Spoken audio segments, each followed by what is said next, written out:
for the person listening today, I really want to hammer this home. When you talk about presence, like, first of all, what does this mean? And second of all, what changes in their life if they're able to master this? Presence is how people are experiencing us. So I'll clarify too, this is virtual and in person. Like a lot of things in person, there's much more power. There's all these different nuances of how we're experiencing each other. And experiencing one another means how we are interacting, sharing space with one another. And so presence does include things like communication and like a lot of other disciplines. Many people know sort of the arena of like executive presence, which is exactly that. I'm parallel to executive presence, but executive presence deals with communication and a lot of different facets. And the cross section that I work on, which is kind of the true starting line of the broader beast that is our presence, is our physical presence. So our appearance. How are we showcasing who we are? Our attributes through our style, through our physicality. So ultimately, our presence is the opportunity we take for people to experience our intentions and our appearance. Incredible. I love the simple synthesis here, how people are experiencing us. Because when we think about negotiation and communication at large, a lot of times we are focusing exclusively on the semantics. What are you saying and what is the impact of those words? But we fail to really understand just how significant our nonverbals are. And so that's not just what we are, like our body language. A lot of times we just focus on the body language, but we don't talk about our style, the physicality, like you said as well, our background. And listeners, if you have not checked out our YouTube page, this will be a great one to check out because Evan has an incredible presence. Everything is done with intention. And that's something that made you stand out when we met in Nashville for the speakers conference too.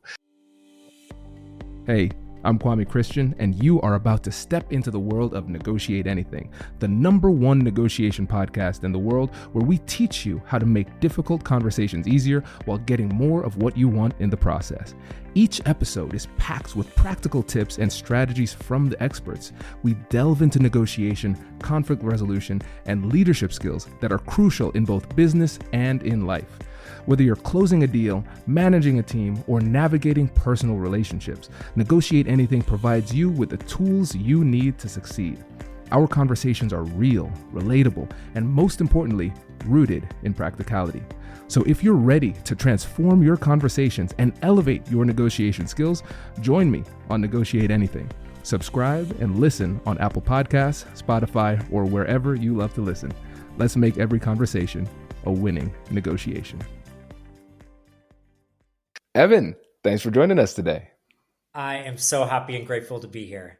Yes, man, we're excited to have you. So how about you get us started by telling us a little bit about yourself and what you do? Yeah. So, a little bit about myself. I'm reporting to you from West Hollywood. I'm a SoCal native. I grew up around brilliance, Kwame. So, I'm the youngest of three. My sister's a professional ballerina and actress. My brother, a professional musician and actor. Some of my grandparents and other parts of my family are industry leaders and public leaders. And so it's just all to say that I've always been a really inspired person, and I've always had a front row seat to really interesting and fascinating people and arts and culture and different forms of ambition. So I mention these things because it started very early in my life. Again, I'm the youngest, so I was super young, right? Witnessing all these things and getting involved in dance and academics and theater and all these different things. And, it early in my life too, it kind of funneled into a passion for marketing and brands as well. So again, when I was like 10, 11 years old, I was fascinated by brands, personal brands, the Spice Girls. I loved all the individual ones. Automotive brands was really, really fascinated by, and how people kind of defined themselves by brands and built lifestyles around them, and how brands differed from each other.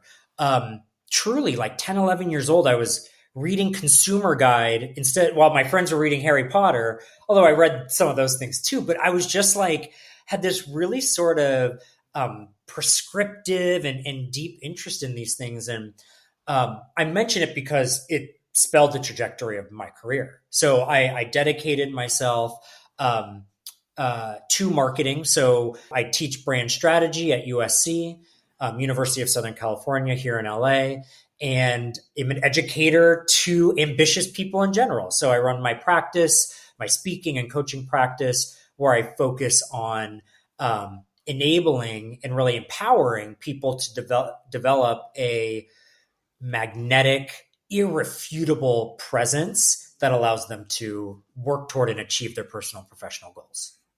Oh, Evan, this is so good. And an irrefutable presence. This is great because people might be listening to this podcast because they're saying my presence has been refuted. Okay. So yes. I need a stronger presence. And let's talk about intentionality here too, because that's really where it starts.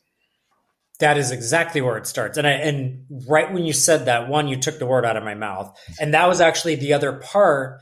You asked, and what kind of changes in your life? We could probably do a laundry list of like, and you will get this from whatever. And it's all legitimate, right? And that's a lot of fun. But I think one of the things what changes is your level of intentionality. The intentionality that you, again, going into some of the delivery modes, which is how you dress and polish, grooming, and things like that. Your intentionality with your body. It's crazy how much we're actually just flailing through life when we can actually be so much more intentional and elegant with and persuasive with how we're moving our bodies and whatnot. So yes, the intentionality part, and I think it comes in sort of two ways. One is discovering more about yourself, things like aesthetic identity. We can go into that a bit more. It's not that complicated, but it's what it sounds like. Like, what are you trying to show people? What are you trying to showcase non-verbally and physically is essentially your aesthetic identity. That's a level of intentionality. Like, I'm going to get intentional with defining who I am, right? And then the other part is just truly, I guess, just the pure essence of the word, Kwame, which is like taking the moment to think ahead of an action you're going to take. Again, that action with how you dress, how you're moving. Certainly when we kind of think about negotiation settings, which we know are super diverse and sort of like undercover. But if we think about entering a scenario, how are you going to enter? How are you going to walk up to that table and seat yourself and start this engagement? Like, all of those things carry a degree of intentionality, and that are fueled by presence. I agree 100%. And I really want to hammer this home too, because this, for a lot of people, as it relates to negotiation and communication, might be novel in blending this, having like a persuasive presence. Yes. One of the things that could really help people to hammer it home is scaring them. So let's have some fun, Evan. Let's scare some people. So let's say you're somebody who's having a tough conversation with somebody at work, and you land every line. You say everything just perfectly delivered. What are some of the top things that in somebody's presence that could undermine everything that they say and make them less persuasive, even though their words are perfect? Let's say they're perfect. Hello, my friends. Before we get back to today's episode, I want to ask you a question. Have you ever wondered how to elevate your team's negotiation game and how you can help the folks on your team have better, difficult conversations? At the American Negotiation Institute, we offer transformative keynotes and workshops tailored to empower professionals with top-tier negotiation and conflict resolution skills. Whether it's a keynote for your next event or hands-on training for your team, we've got you covered. Don't just negotiate. Master the art with the American Negotiation Institute. Click the link in the description to find out more. Elevate, negotiate, and succeed. I think in this scenario, it's interesting because presence it's like it is so broad, right? As long as we're humans and we're interacting with one another, it matters. No matter your goals, no matter the stakes, it's exciting in that way. I say this because what's great about your physical presence and the level to which you get intentional, refine it, et cetera, there's nearly just as much power in like a small incremental improvement as there is in like being a hot mess, so to speak. Someone just said that to me. And going from that to like a showstopper, right? Like it's almost there, you almost gain the same amount of power. So I just want to kind of lay that foundation. It's really neat fine tuning as well as sort of going from, a lower starting state to a great one. Now, in this particular scenario, and why I say that too is that presence can really just be additive, or it can save you from sabotaging what is, like you said, otherwise a great performance. So here's how that person can go completely wrong. Now, on one end, all of us, to some extent, we are showing up with a reputation that precedes us. Sometimes you don't really know the person that much, or maybe there is a really big and bold reputation that you're coming with, like a good one. Maybe you're a leader, you've accomplished a lot, et cetera, et cetera. Presence works both to build credibility as well as defend it. So we can talk about that more, so as to get a little bit more to the kind of bullseye of your question. One big way is that this person did not defend their reputation coming in. So they create dissonance with the other. You could say all the right things, but let's say they are a leader, with a good reputation, but they're showing up maybe not very polished or, rushed, performing some kind of bona fide parts of body language that are defensive or a bit threatening. There's a lot of things we could mention here, but that creates a gap that throws the counterpart off immediately. And even if it's non-conscious, Kwame, that's the maybe I'll say that's the word of the day is the non-conscious. I think it's important for viewers or listeners to remember this, that we don't deliberate on everything. We don't sit there and go, they messed that up and that was weird, whatever. Things happen very quickly and non-consciously.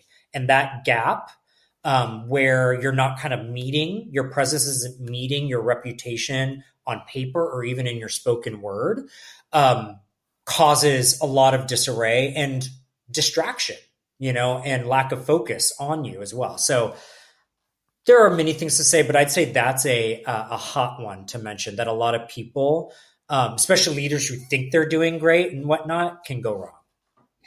I love the concept of dissonance applied here, because we always think about cognitive dissonance, right? The discrepancy between our beliefs and our actions. But here we have essentially communication dissonance, where the words might have been pristine, but our presence is taking away from the words that we say, right? And it could be as simple as just saying, hey, I care about you, but you deliver that in a very like monotone type of way. There's no warmth behind it.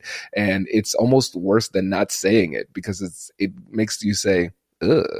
Like what does that mean, right? Because it might just mean the person's nervous and the affect was not where it needed to be. It might mean that they really don't like you or care about you. What does it mean? I don't know. But now you got the person thinking about that, and they're not thinking about the purity of your message, right? Right. And so it's almost like we're creating these muddy messages. So the message becomes unclear, and it makes it difficult for the person to absorb it in the way that it was meant to be absorbed. And right. Now for people who are now almost gaining consciousness to this fact and recognizing, hey, my presence, I love the idea of we can think about it offensively, but we can also think about it defensively. So we can add to our presence, but we can also make sure that we're not doing anything that takes away from our presence. For somebody who is now just starting this journey and becoming more aware, what's a good place for them to start? Well, I think, so what I work against are essentially three core modules, whether it be with clients, audiences, it's all kind of rooted back in these. And mind you, there are all kinds of great subtopics and scenarios within here, but one area that we start is really, I mentioned aesthetic identity. I often like to use persona because we kind of build out personas, but you start by seeing yourself from the outside in. So we are so internal, inside, et cetera, et cetera.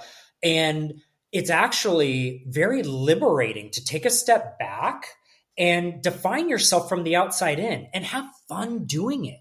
Use others, use other characters and attributes from people. And, there's all kinds of proven and interesting kind of facets of alter egos, and I mean, think Beyonce and Sasha Fierce and Kobe and Mamba and all these different things. Like, you actually start by doing little bits of that for yourself so that you can actually be intentional and make decisions against two other modules, which is personal style and polish, which sounds like what it is. It's the choices we make with how we adorn ourselves. We walk out of the house having to wear something. So there's a choice to be made there. You know what I mean? And polish, you can just think of as grooming. And I'll make a note too, really quick, just for listeners. I want to make clear, this isn't about being some fashionista and having the best hairstyle on the block. Okay. Not at all. There's science normalizes this, which we can talk about, but I want to make that clear. This isn't just some rally cry to be fabulous. We love to be fabulous, right? But truly, these are choices we have to make. We have to put ourselves together, right, before we go out. So personal style and polish, and then what I call physical finesse, which is body language, very much so. And that's a deep and fascinating study in and of itself, right? There's enough books to make your head spin, good ones on body language. You know that feeling when you're in back-to-back meetings all day? You're nodding along, trying to contribute, but in the back of your mind, you're secretly stressed because you're trying to remember exactly what was just said or who was supposed to follow up on what. Meetings can be a mess, but Granola AI fixes that. Granola is an AI-powered notepad built for the way real people actually meet. Here's how it works. You take rough notes like you normally would, and then in the background, Granola securely transcribes the meeting. Then it turns everything into clean, structured, and actually useful notes the moment the meeting ends. The best part? It works through your device's audio, so it integrates seamlessly into the tools that you already use. No setup and no awkward tools. It's just your normal meeting, but with superpowers. I've found that it lets me actually listen instead of frantically typing, so I walk away knowing exactly what was decided and what comes next. Before Granola, our team would spend extra time cleaning up notes and double-checking details. Now, we leave meetings aligned and clear. It saved us time and helped us to operate at a much higher level. If meetings are eating up your day, granola.ai is a no-brainer. And you can try it totally free for 3 months. Just head to granola.ai/Kwame. That's granola.ai/Kwame to get your time back. Get 3 months free at granola.ai/Kwame. Imagine your customer. It's late. They're scrolling, and then they find exactly what they've been looking for. Your product. They add it to the cart, they hit checkout, and then they realize that their wallet is nowhere near them. Passwords? Forgotten. Card number? Not a chance. That's the moment most businesses lose the sale. But not yours, because your store has that purple button. One tap, done. That's Shop Pay, powered by Shopify, and it's why Shopify has the best converting checkout on the planet. Fewer abandoned carts, more completed sales. But Shopify isn't just great for buyers, it's a powerhouse for business owners too. With hundreds of ready-to-use templates, you can build a beautiful online shop that matches your brand. Shopify is also packed with AI tools that write product descriptions, polish page headlines, and even enhance your product photography. And with world-class expertise in inventory, shipping, and returns, Shopify is truly your commerce expert. See less carts go abandoned and more sales go with Shopify and their Shop Pay button. Sign up for your $1 per month trial at shopify.com/Kwame. Go to shopify.com/Kwame. That's shopify.com/Kwame. So yes, there is that aspect, but I call it physical finesse because there's a lot of other creativity and elegance with which we can move our bodies. I mentioned walking in and sitting down. We can actually get smart with methods to do that. And believe it or not, Kwame, someone, even non-consciously, can be impressed by how you sit your butt down in that chair when you talk to them. Believe it or not. So I went across these modules, but you start with defining really who am I to the outside world? What is this ultimately billboard that I am in my body and my clothes and how I put myself together? What do I want to communicate to people? That's ultimately where we start. This is great. And it reminds me of one of the guests we had on who was a body language expert, Joe Navarro. I asked him one time, he's a former FBI agent. I said, what is it that most everyday communicators don't understand? And he said, they don't realize that everything matters.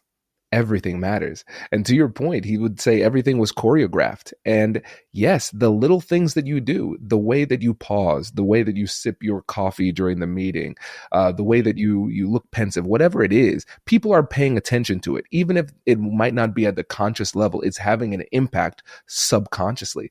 And then when you start to recognize that, first you might have a panic and say, oh my gosh, what have I been doing?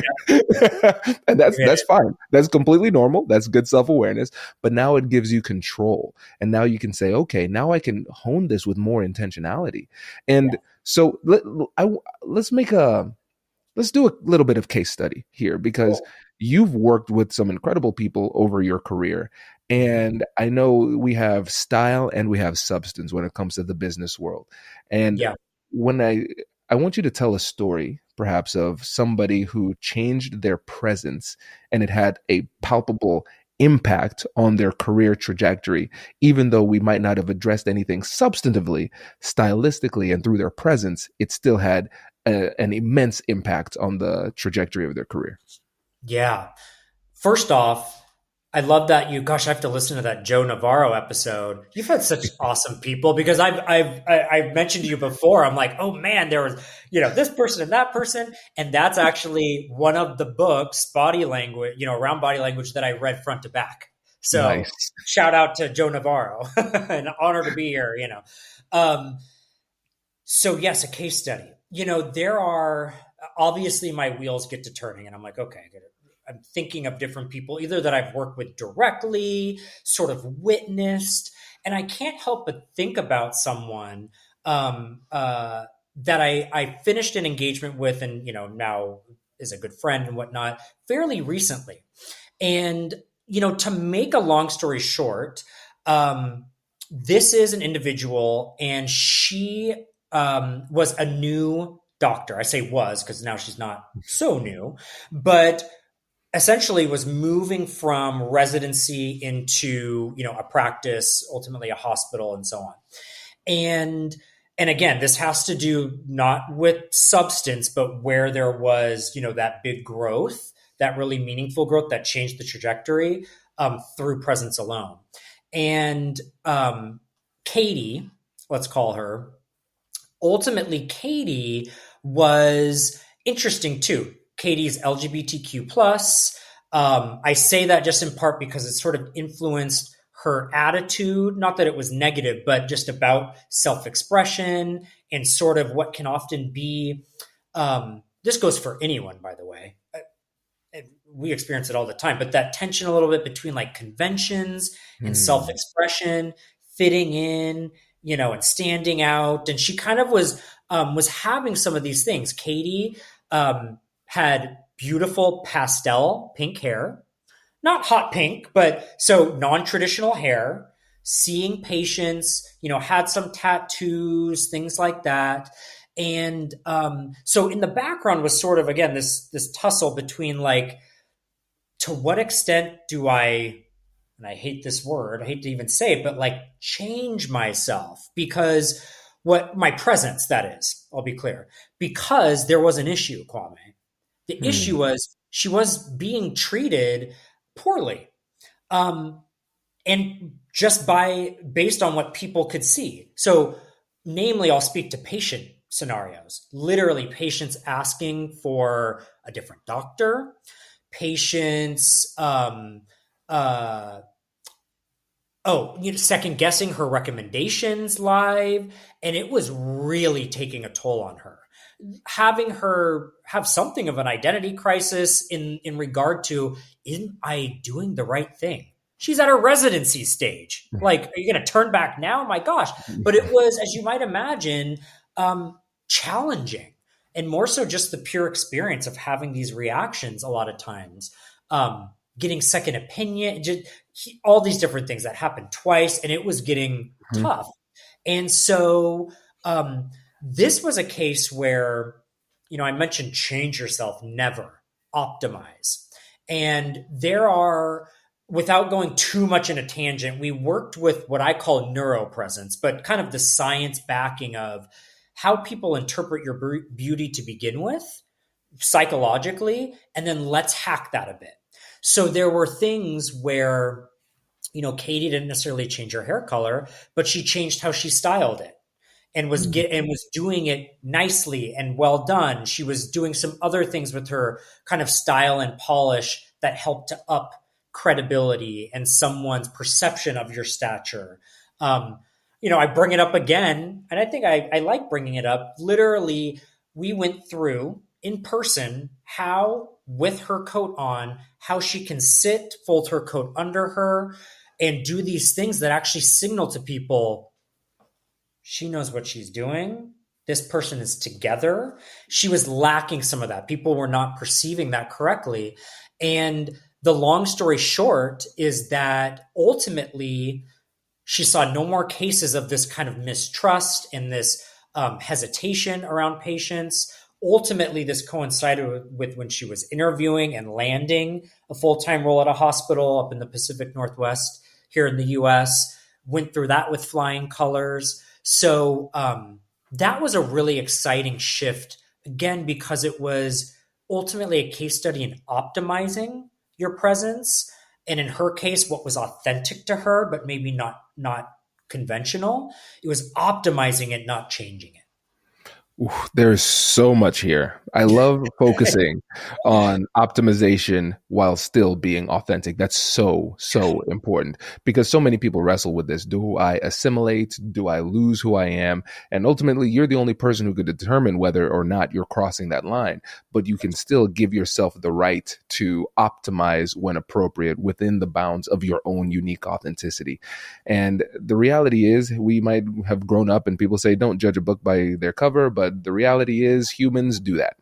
That's just how brains work. Bias is real. And once we incorporate that knowledge into our strategy as it relates to presence, which, as you aptly described, is just how people are experiencing you, you can recognize that somebody's biases might change the way that they experience you.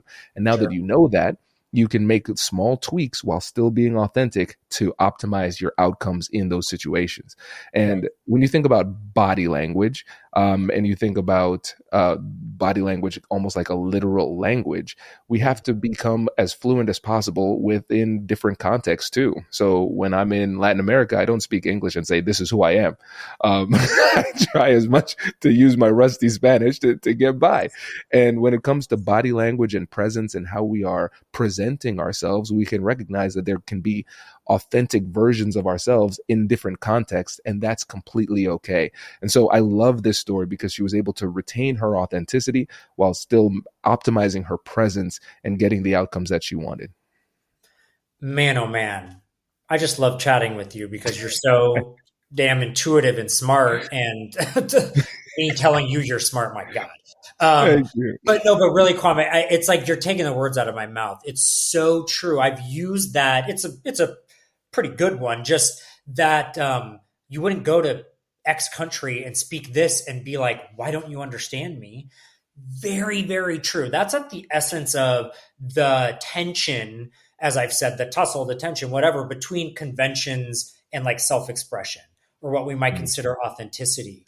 And it's about, to some extent, meeting people where they are, right? Learning some of that language to at least break the ice and then get them amenable to your points of view or your unique way of expressing yourself.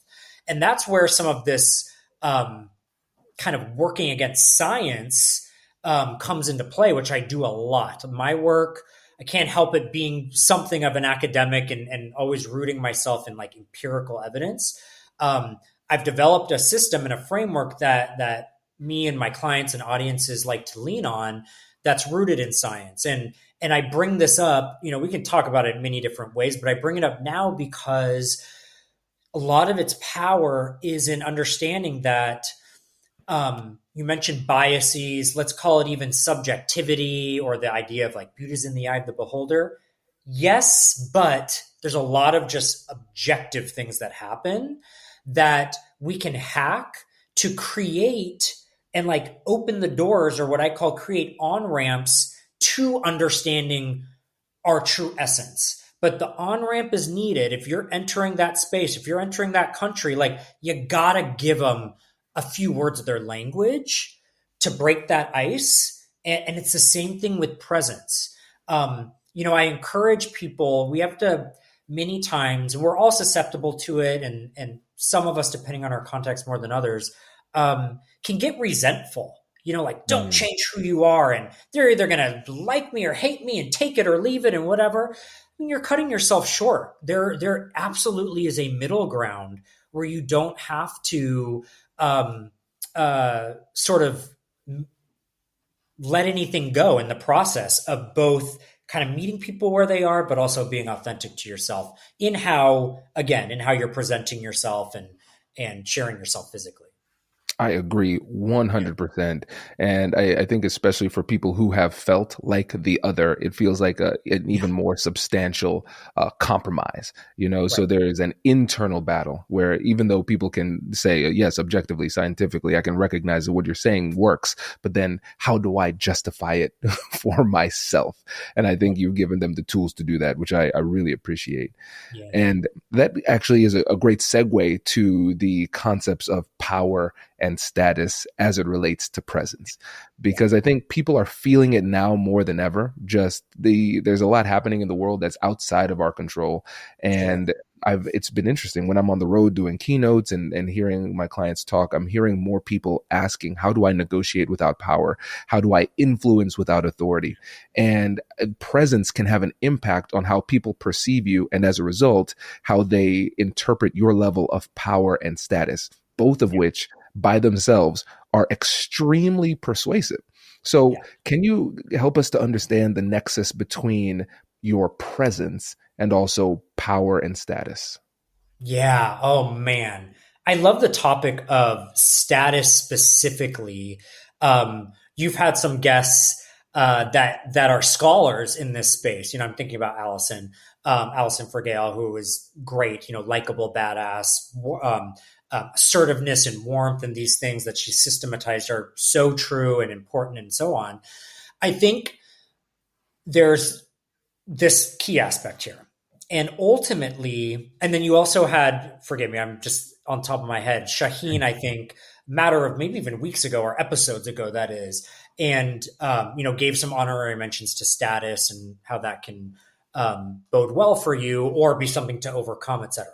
So ultimately, I'm not going to say everything, but what precedes your competence, meaning your subject matter expertise, your spoken word, all these different things, and even the experience of your status. So again, if you walk in and you have this title, you have this, or you don't, right? Whatever it is, what precedes all of it.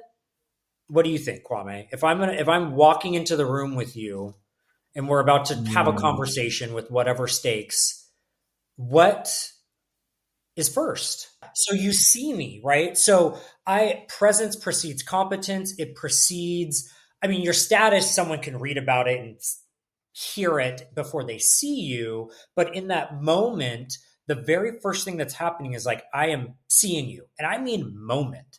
We've heard time and time again, no matter how accurate you remember it, that first impression or impression is made in seconds, a tenth of a second. And it's like almost unbelievable. Believe it, because it's true. It is true.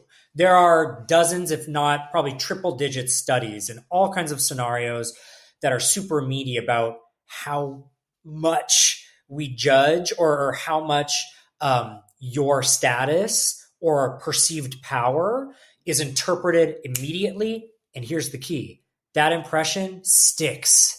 That's the main thing, is that, there's all kinds of controlled studies, again, all kinds, where it's like that initial impression ultimately sticks, whether or not you performed great or performed poorly.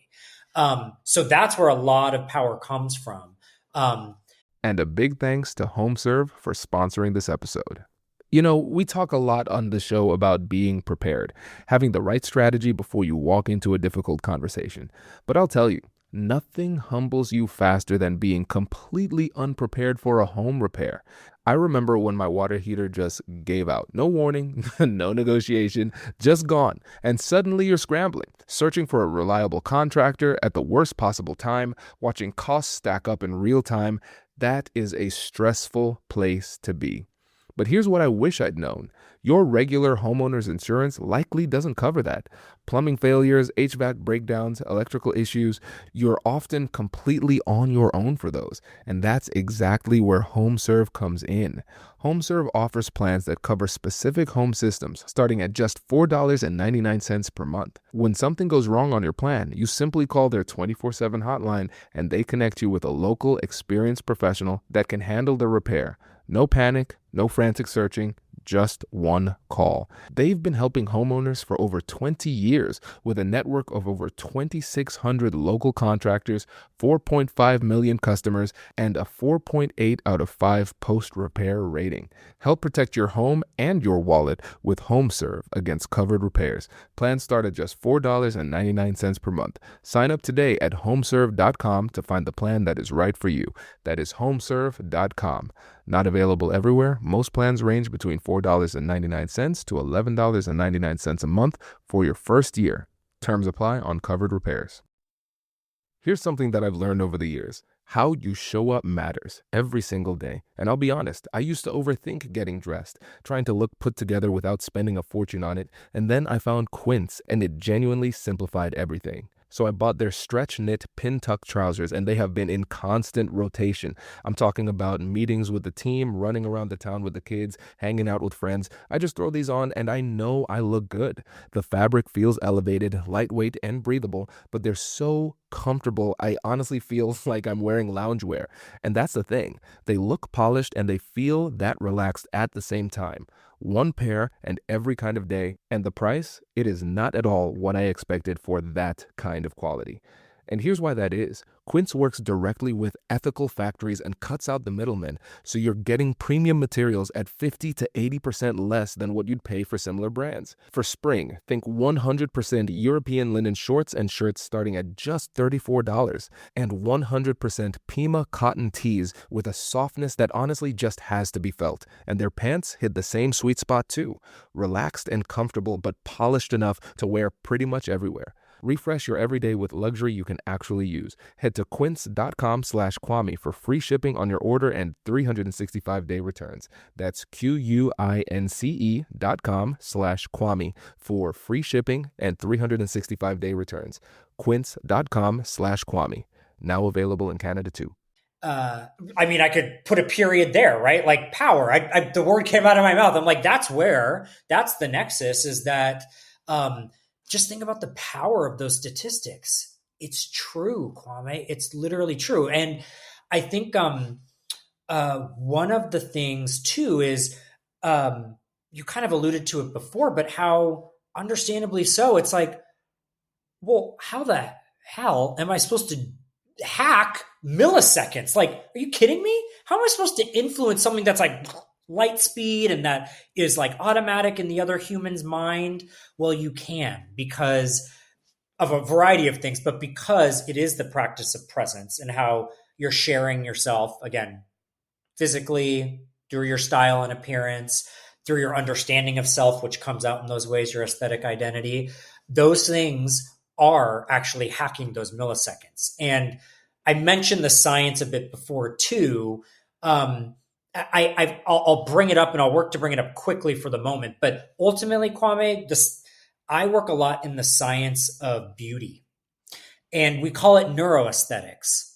Basically, it sounds fancy. Well, any type of science or study that has neuro in it is going to be really cool. And ultimately what it means, just for listeners, a lot, I'm way oversimplifying, but neuro in front of anything, including aesthetics, whatever, is basically studying reactions with a functional MRI stuck to the brain. So seeing the brain work as you're in these different things. So I've studied for almost a decade, been a student of neuroaesthetics, which is about as long as it's been around.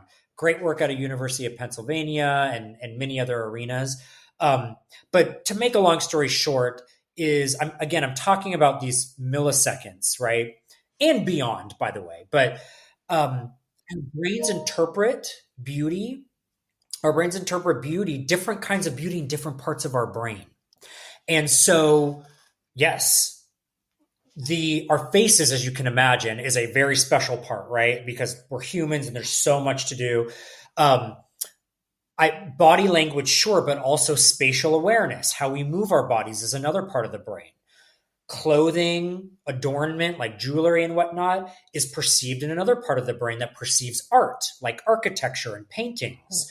So without going too deep into it, you can hack these things and you can actually make choices, almost proverbially move up and down, although you don't really move things down, but you adjust levers against each of these ways that our brains are locking in seconds when we see someone.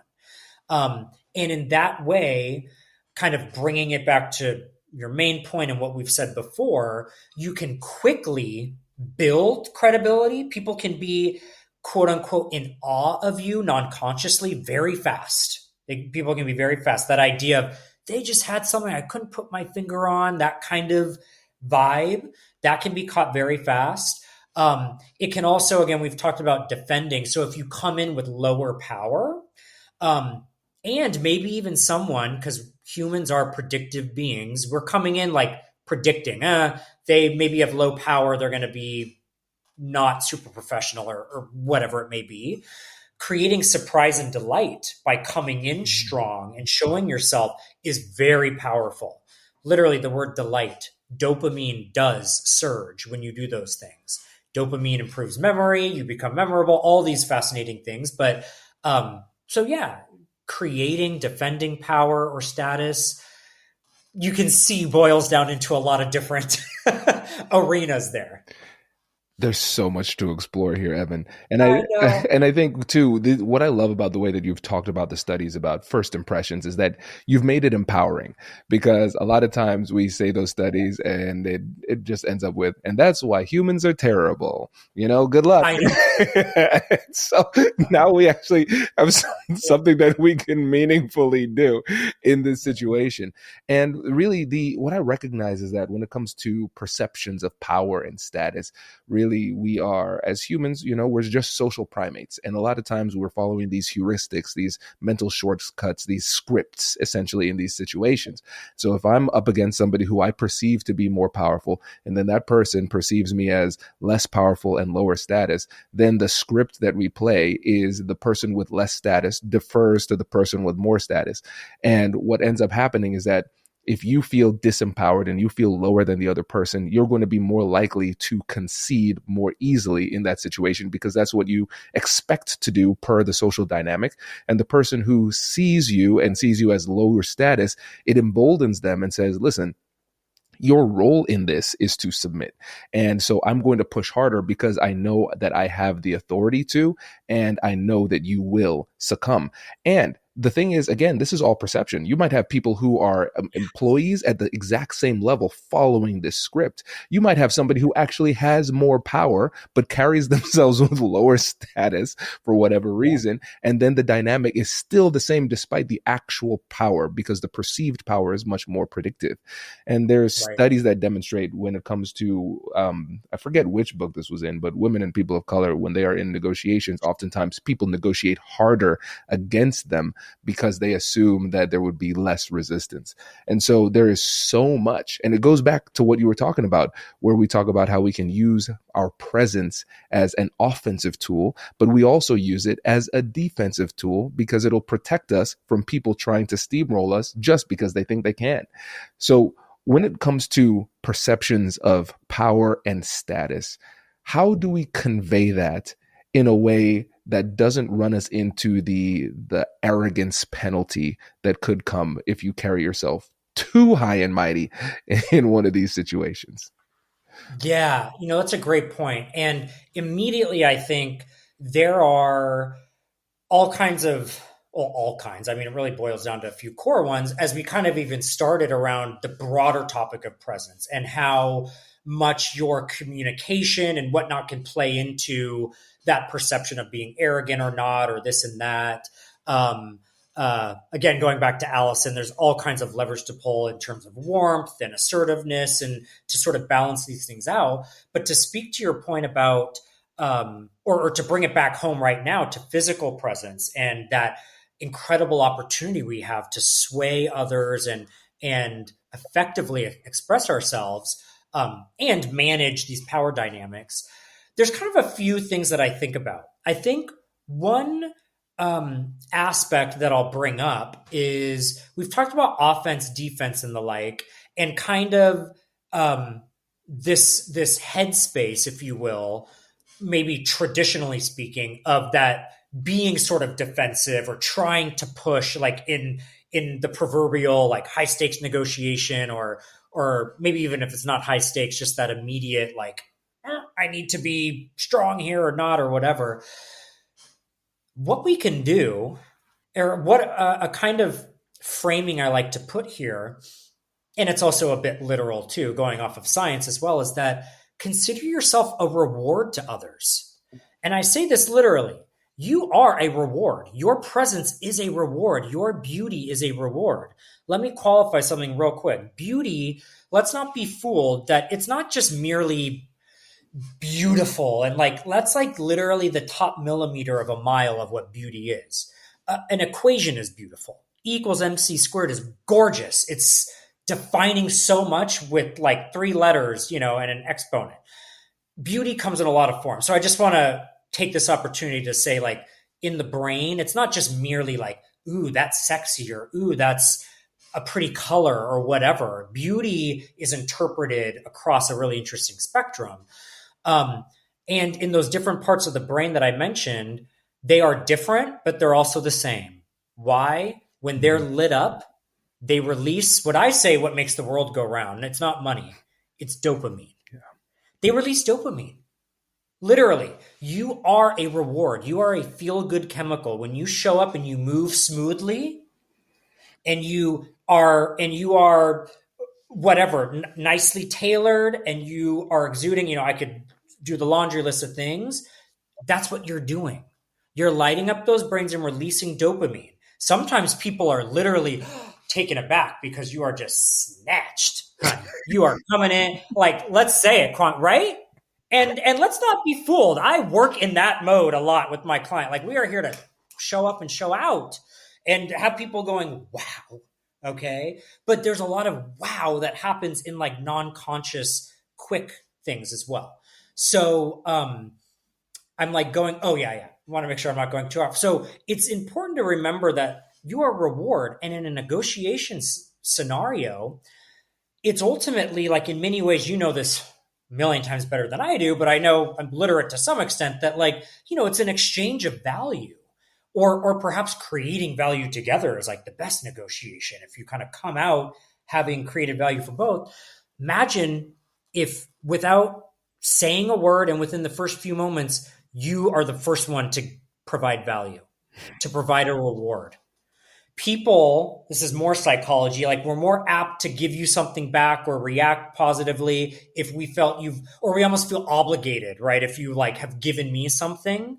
Well, if you show up and give someone your best and show your best, you've already handed them a buck in this exchange of quote unquote money. Okay, so you create a great starting position for yourself. You're communicating to them, I care enough to show my best self. I care, about you to share my best self.